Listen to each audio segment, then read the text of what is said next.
Guys আমাদের resort থেকে মাত্র 4 কিলোমিটার দূরে আমরা চলে এসেছি এখন লাল কাঁকড়ার বিচে। এখান থেকে কিন্তু পুরো বিচটার সৌন্দর্য তোমরা দেখতে পাবে, অসাধারণ সুন্দর। এই পাশে কিন্তু বেশ কিছু নৌকা দাঁড়িয়ে রয়েছে দেখতে পাচ্ছি, এপাশে অনেক ছেলেপেলেরা খেলাধুলো করছে।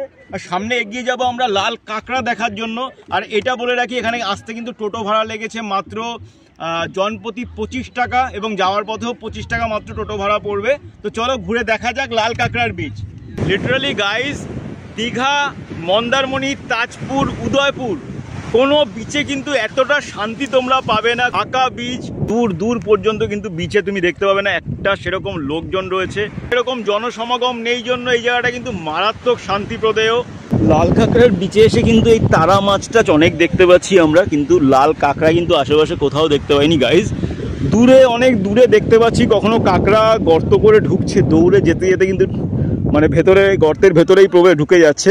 এই দেখো, এখানেও দেখতে পাবে, দেখো এই দেখো, এই দেখো, এই দেখো, এই দেখো, ঢুকে গেল। এরকমই কিন্তু প্রত্যেকবারই কিন্তু এরকমই হচ্ছে, সামনে যেই দৌড়ে যাচ্ছি অমনি কিন্তু ভেতরে প্রবেশ করে যাচ্ছে।